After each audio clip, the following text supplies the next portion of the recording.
AG Official.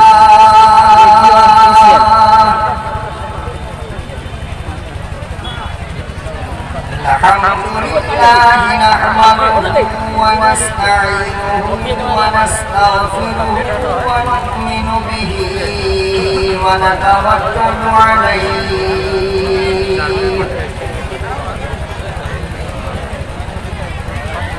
ونعوذ بالله من شرور أنفسنا ومن سيئات أعمالنا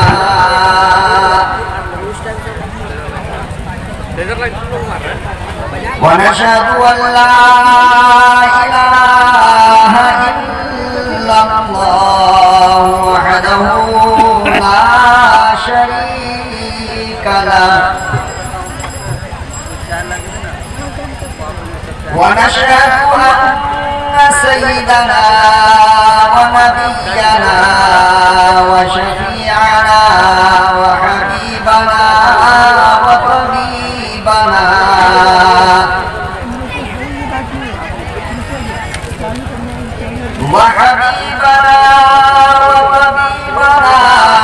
ومولانا محمدا عبده ورسوله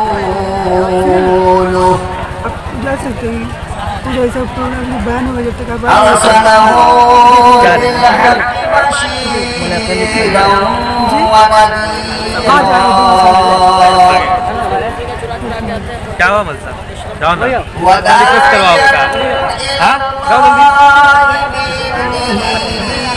وسراجا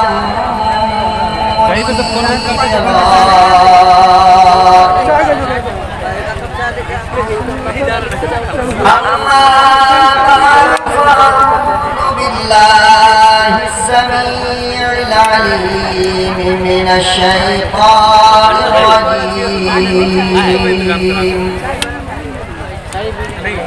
بسم الله الرحمن الرحيم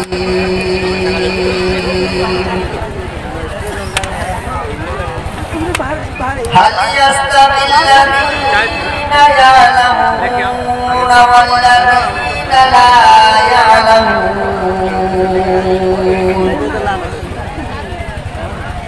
صدق الله مولانا العلي العظيم وبلغنا رسوله النبي الكريم ونحن على ذلك لمن الشاهدين والشاكرين والحمد لله رب العالمين اللهم صل على محمد وعلى آل محمد كما صليت على إبراهيم وعلى آل إبراهيم إنك حميد مجيد اللهم بارك على محمد وعلى آل محمد كما باركت على إبراهيم وعلى آل إبراهيم إنك حميد مجيد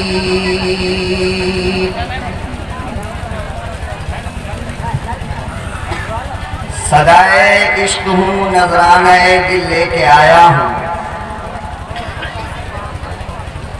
صدائے عشق ہوں نذرانہ دل لے کے آیا ہوں یہی ایک چیز تھی لانے کے قابل لے کے آیا ہوں زہر جذب و کشش یہ ہوش تک باقی نہیں مجھ کو زہر جذب و کشش یہ ہوش تک باقی نہیں مجھ کو مجھے دل لے کے آیا ہے کہ میں دل لے کے آیا ہوں جناب صدر جلسہ معزز علماء اکرام بزرگان محترم ملک ملت کے غیور نوجوانوں پردہ نشین میری لاڈلی ماں اور بہنیں،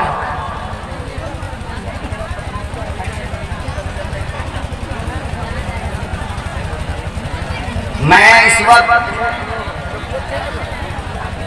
حضرت مولانا عباس صاحب قبلہ دامت برکاتہ کا نہایت ہی شکر گزار ہوں کہ انہوں نے آپ کو ہم سے اور ہم کو آپ سے ملانے کا سامان تیار کیا۔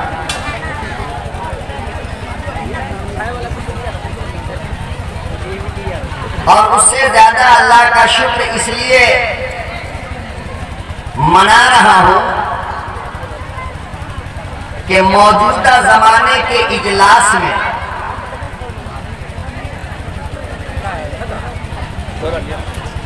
نعت کے بعد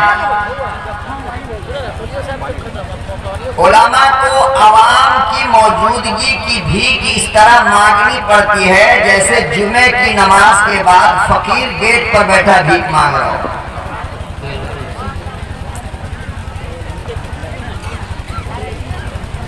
آپ حضرات کی دل جمعی اور یکسوئی دیکھ کر نہایت ہی خوشی ہو رہی ہے۔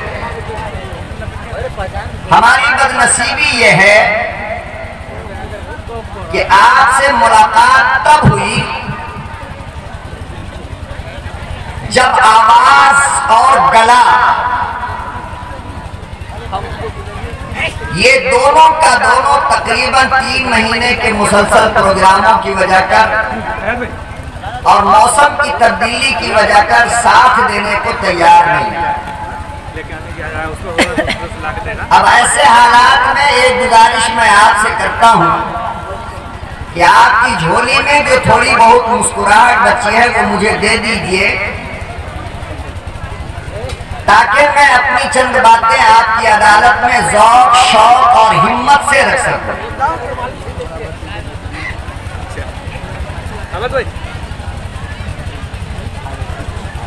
آج کے اس عظیم پروگرام کا عنوان ہے تعلیمی بیداری اور اصلاح معاشرہ کانفرنس۔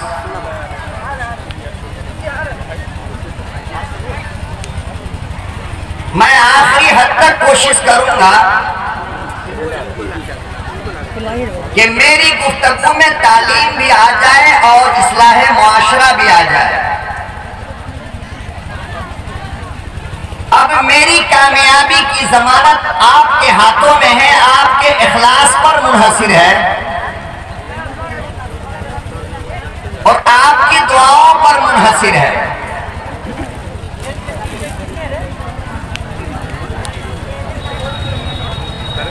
ایک معاشرہ وہ ہے جس میں ہم اور آپ زندگی گزار رہے ہیں، اور ایک معاشرہ وہ تھا جس کے اندر اللہ نے اپنا قرآن بھیجا اور اپنے محبوب جناب رسول اکرم صلی اللہ علیہ وسلم کو بھیجا۔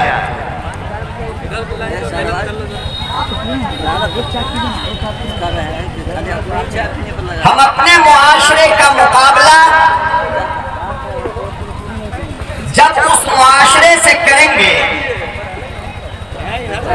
تو آپ کو پتہ چلے گا اور آپ یہ فیصلہ کریں گے کہ ہمارا معاشرہ ابھی اتنا بگڑا نہیں ہے جتنا وہ معاشرہ بگڑا ہوا تھا جس میں جناب رسول اکرم صلی اللہ علیہ وسلم تشریف لائے۔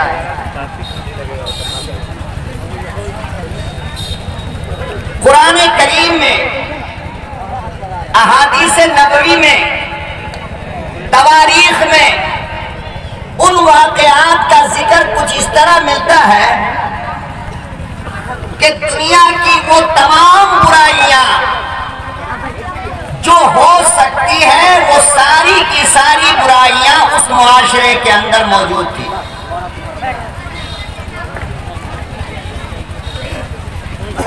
زنا، شراب، سود، رشوت، بد اخلاقی، شرک، بدعت اور لڑکیوں کا زندہ دفن کرنا، دنیا کی کوئی ایک برائی کا آپ نام لیں، جو برائی اس معاشرے کے اندر موجود نہیں تھی، جس معاشرے میں جناب رسول اکرم صلی اللہ علیہ وسلم کی بے عزت ہے۔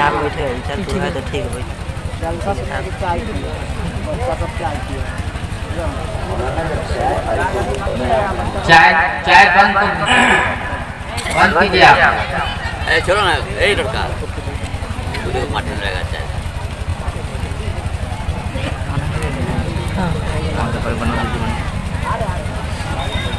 تمام کی تمام برائیاں اس معاشرے کے اندر موجود تھی، یہاں تک کہ مشکات شریف کے اندر اور تقریباً احادیث میں یہ منقول ہے، یہ موجود ہے، جناب رسول اکرم صلی اللہ علیہ وسلم کی زبان مبارک سے کہ معاشرے کی حالت اتنی بگڑی ہوئی تھی کہ جب عورت مہینے میں ناپاک ہوتی تو اس عورت کو 10 دن کے لیے جنگل میں لے جا کر درختوں میں باندھ دیا جاتا تھا کہ یہ عورت ناپاک ہے، منحوس ہے۔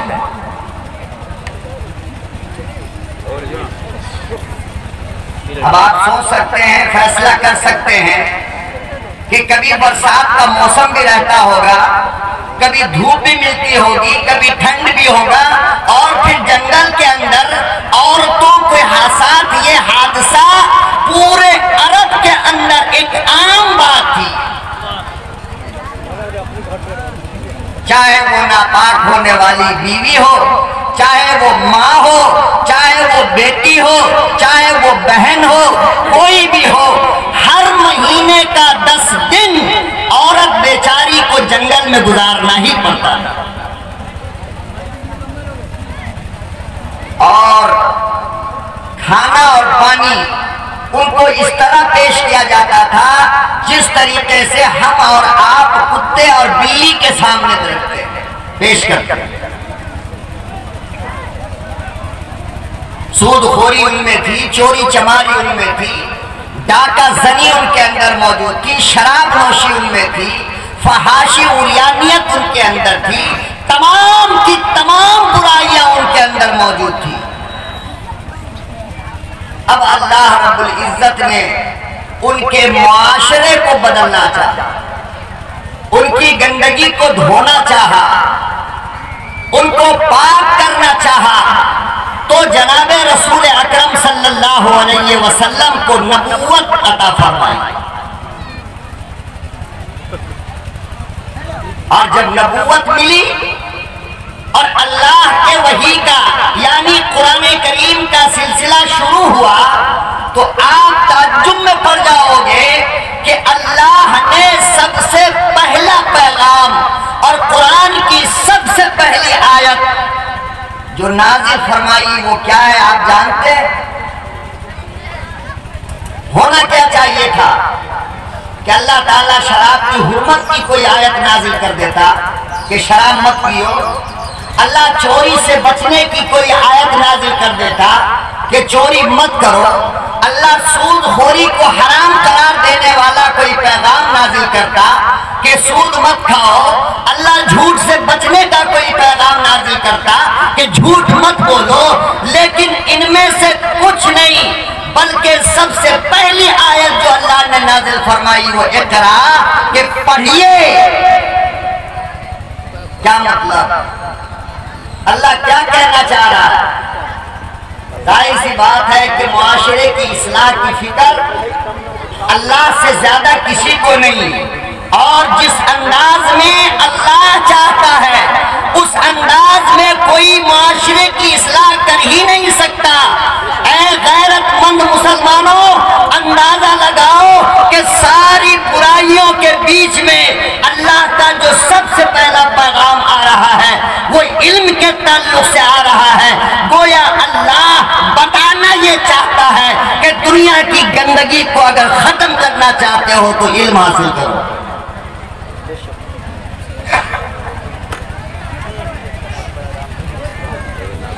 ورنہ گندگی صاف نہیں ہو سکتی، برائی صاف نہیں ہو سکتی۔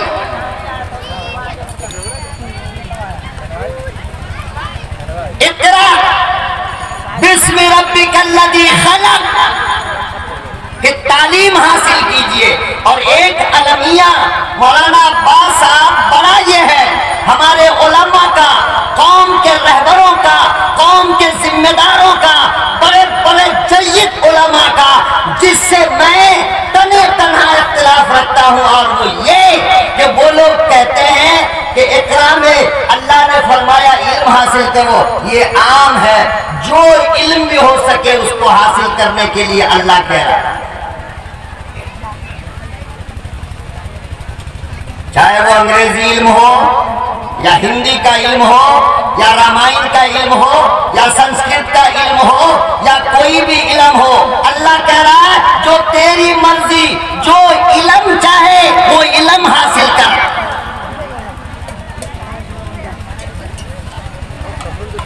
میں یہ کہتا ہوں کہ کلام مقدس کی اس آیت کریمہ میں سوائے علم دین کے اور کوئی علم مراد ہے ہی نہیں،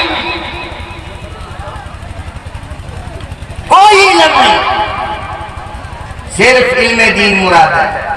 یعنی قرآن کا علم، حدیث کا علم، احکام شریعت کا علم، اس کے علاوہ اور کوئی علم مراد یہاں پر نہیں ہے. اس کی دو دلیلیں میرے پاس ہیں. کتنی؟ دو دلیلیں میرے پاس ہیں. پہلی دلیل، آپ بتائیے مکے والوں میں اس آیت کے نازل ہونے کے وقت لوگ بیمار پڑتے تھے نا؟ اب اتنا خاموش ہو کر کے سنیں گے تب تو کرتے تھے نا علاج. کیا پتا چلا کہ اس معاشرے کے اندر ڈاکٹر لوگ تھے، تو ڈاکٹری کی تعلیم تو اس آیت میں نہیں دی جائے گی نا، وہ تو ہے ہی. لوگ اپنے رہنے کے لیے مکان وغیرہ بناتے تھے یا نہیں؟ تو کیا پتا چلا کہ ان لوگوں میں انجینئر بھی تھے ان میں. تو اس آیت میں اللہ اس علم کی باتیں تو نہیں کر رہا ہے جس کو حاصل کرنے کے بعد انجینئر بنو. بولیے، کہہ رہا ہے جب دو لوگوں کے درمیان لڑائی فساد ہوتا تھا تو کوئی انصاف کرنے والا بٹھایا نہیں تھا نا. پتا چلا کہ ان کے اندر وکیل بھی تھے، ان کے اندر جج بھی تھے. تو پھر اللہ کا یہ پیغام نہ وکیل بننے کے لیے کہہ رہا ہے نہ جج بننے کے لیے کہہ رہا ہے. بات سمجھ رہے ہیں؟ اچھا، ان کے زمین کا ناپ جوکھ بھی ہوتا ہوگا، ارے نفائی اپائے ہوتا تھا کہ نہیں ان کی زمینوں کا. پتا چلا کہ ان کے یہاں امین بھی تھا. تو میتھ کی تعلیم بھی اللہ نے اس آیت سے نکال دیا، اس لیے کہ میتھ کی تعلیم تو تھی ہی ان کے پاس، ڈاکٹری کی تعلیم تھی ہی ان کے پاس، انجینئر تو تھے ہی ان کے پاس، لائر تو تھے ہی ان کے پاس، ڈاکٹر تھے ہی ان کے پاس. خود بخود پتہ چل گیا کہ اللہ اس میں اس علم کی بات کر رہا ہے جو علم ان کے پاس نہیں تھا. بہت ایک بات، ایک دلیل. دوسری دلیل دیکھیے آپ، اہل علم اس نقطے کو سمجھیں گے باریکی کے ساتھ. اقرا بسم ربک، اللہ کہہ رہا ہے ایسا علم حاصل کیجئے، ایسا علم حاصل کیجئے کہ جس علم کی بنیاد، جس علم کی ابتدا، جس علم کا آغاز اللہ کے نام سے ہو. جس علم کا آغاز کس سے ہو؟ بولو بھائی، اللہ کے نام سے ہو. اب میں اگر بے وقوف ہوں تو آپ مجھے سمجھا دو کہ سوائے قرآن کے، سوائے دینی تعلیم کے، دنیا کے کس فن کی کون سی کتاب ہے کہ جس کی ابتدا اللہ کے نام سے ہوتی ہے؟ آپ مجھے بتاؤ. ارے اے بی سی ڈی جو آپ کا بچہ پڑھتا ہے تو کیا اے بی سی ڈی کے اوپر بسم اللہ لکھا ہے؟ یا ماسٹر کہتا ہے کہ بیٹا پڑھو اعوذ باللہ من الشیطان الرجیم بسم اللہ الرحمن الرحیم، ڈیو جی ڈاگ ڈاگ مانی کتا پڑھایا آج تک؟ اور اللہ کیا کہہ رہے ہیں؟ وہ علم حاصل کرو جس کی ابتدا میرے نام سے ہو، اور وہ نورانی قاعدہ پڑھانے والا مولوی جب پڑھائے گا الف تو اس سے پہلے کہے گا پڑھ بسم اللہ الرحمن الرحیم۔ یہاں سے پتہ چلا کہ اس سے مراد صرف وہ علم ہے جو شریعت کا علم ہوگا، علم دین ہوگا، دوسرا علم مراد نہیں ہو سکتا۔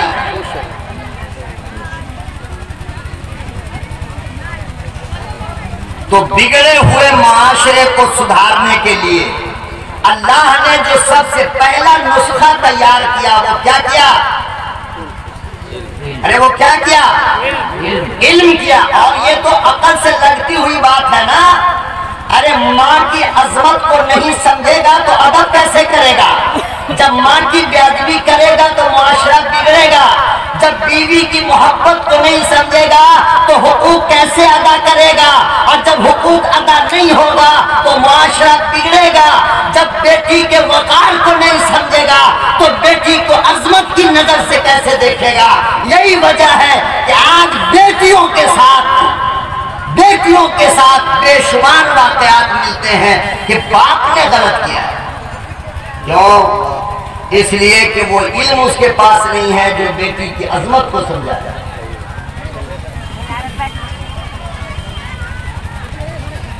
تو ایسا علم کہ جو علم معاشرے کی اصلاح کی ضمانت لے۔ اچھا اتنے لوگ بیٹھے ہو، آپ مجھے بتاؤ، آپ نے کسی مولوی کو اپنی بیوی کو گالی دیتے ہوئے تو سنا ہوگا آپ نے، کوئی ہوگا بیوقوف، لیکن یہ بتاؤ کہ کسی مولوی نے اپنی بیوی کو اس کی ماں کو لگا کے گالی دیا ہے؟ ایک ریکارڈ، ایک سمپل مجھے آپ بتا نہیں سکتے کہ مولوی گالی دے رہا ہو بیوی کو اور ماں کی گالی دے رہا ہو، نہیں نا۔ لیکن آپ چوک چوراہوں پہ کھڑے ہو جاؤ تو جتنے لوگوں کے ہاتھ میں چائے کا کپ ہوگا ہر ووٹ کے بعد بیوی کی ماں کو گالی دے رہا ہو، جس کی بیوی بدمعاش ہے۔ کیوں؟ اس لیے کہ مولوی جانتا ہے کہ ساس جس طرح اپنی ماں سے نکاح حرام ہے، اسی طرح ساس سے بھی نکاح حرام ہے۔ گویا کہ اللہ نے علم کے ذریعے مولوی کو بتایا کہ مولانا صاحب جو مقام تیری ماں کا ہے وہی مقام تیری بیوی کی ماں کا ہے، اس لیے کوئی مولوی جب اپنی سگی ماں کو گالی نہیں دے سکتا تو بیوی کی ماں کو بھی گالی نہیں دے گا۔ یہ کس کا خاصہ ہے؟ یہ کس کا خاصہ ہے؟ کسی عنوان پہ پروگرام کرا لینا تو بڑا آسان ہے، لیکن وہ عنوان دینے والے کو بھی نہیں سمجھ میں آتا، اب مائک پر آ کر بولنے والے کو بھی نہیں سمجھ میں آتا کہ ہم کیا بول رہے ہیں۔ ہم نے کہا السلام علیکم تو جواب میں کہہ رہا ہے کہ کھیت سے آ رہا ہے۔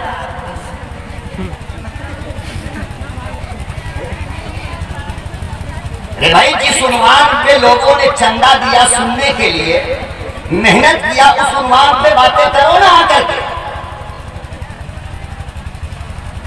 اور یہ تو فصاحت و بلاغت کی تعریف ہے مولانا، مختصر المعانی کے اندر لکھا ہے مقتضائے حال کے مطابق گفتگو کرنا، یہ فصاحت ہے، یہی بلاغت ہے۔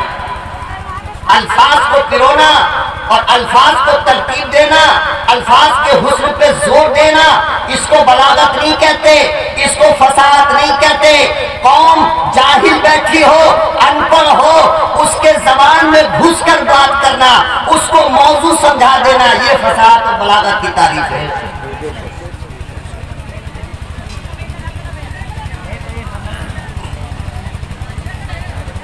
پروردگار عالم نے ارشاد فرمایا میرے محبوب، یہ قوم کے لوگ ہیں جو سود کھاتے ہیں، وجہ اس کی یہ بنی کہ ان کو سود کی حرمت کا پتہ نہ چلا.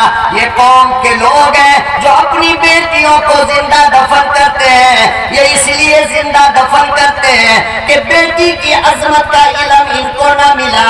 یہ وہ لوگ ہیں جو اپنی بیویوں کو جنگلوں میں پھینک کر آتے ہیں اور وجہ یہ بنی کہ ان کو اپنے بیوی کے حقوق کا پتہ نہ چلا. ناپاکی کی حالت کیا ہوتی ہے, پاکی کی حالت کیا ہوتی ہے. او میرے محبوب, یہ قوم کی غلطی کوئی نہیں, قوم کا قصور کوئی نہیں. آؤ آؤ اسے رب کا پیغام سناؤ, اللہ کا قرآن سکھاؤ. جب یہ قرآن پڑھ لیں گے, جب یہ حدیث پڑھ لیں گے تو حبشہ سے بلال آئے گا, فارس سے سلمان آئے گا, یمن سے ابو ہریرہ آئے گا. یہی وہ لوگ ہیں جو آپ کی جوتیوں پہ اپنا سر رکھیں گے.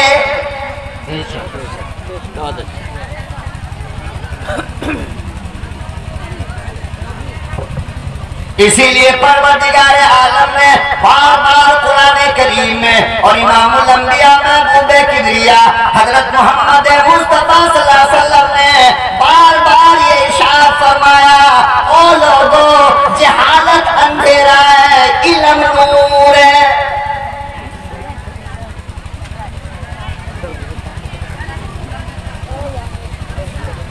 اور ذرا قرآن کریم کی گہرائی میں اتر کر دیکھو, اللہ کے منشا کو سمجھ کر دیکھو, اللہ کی مراد کو سمجھ کر دیکھو.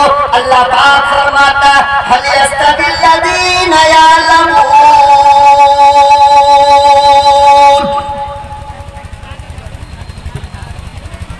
والذين لا يعلمون انما يتذكر اولو الالباب.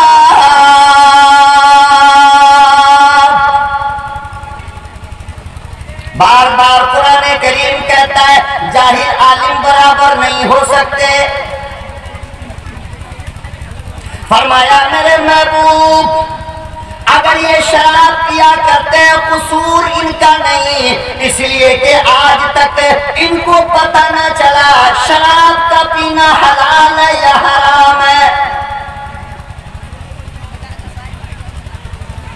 میرے محبوب, اگر یہ زنا کرتے ہیں قصور ان کا نہیں ہے, ان کو پتہ ہی نہیں چلا کہ زنا کسے کہتے ہیں. زنا کرنا گناہ عظیم ہے. پہلے ان کو علم دے دو, قرآن کا علم دے دو, حلال و حرام کا علم دے دو.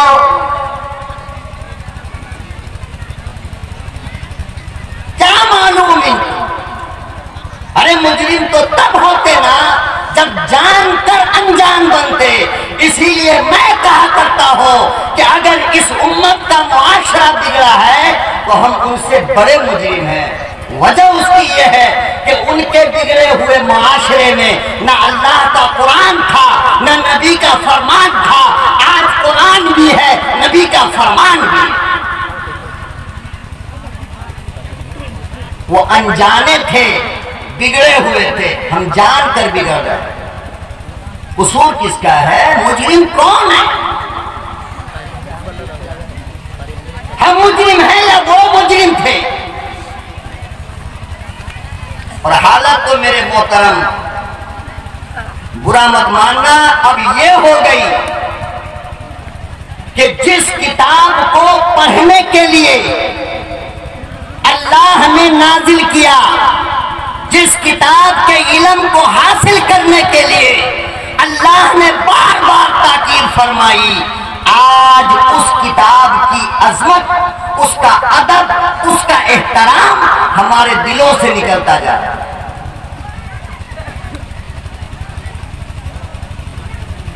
ایک آدمی کوئی کھڑا ہو جائے اور انگلی پر گن کر کے پورے مولا نگر کی گھر کو گنائے کہ کتنا گھر ایسا ہے کہ جس گھر کے اندر ہر دن اللہ کے قرآن کی تلاوت ہوتی ہے. کتنے گھر ہیں بولو؟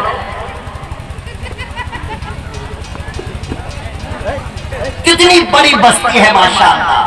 اگر ہر گھر کے اندر کلام مقدس کی تلاوت ہوتی تو اس گاؤں کے بغل سے گزرنے والے کو شہد کے مکھیوں کے جیسی آواز کانوں میں پڑتی.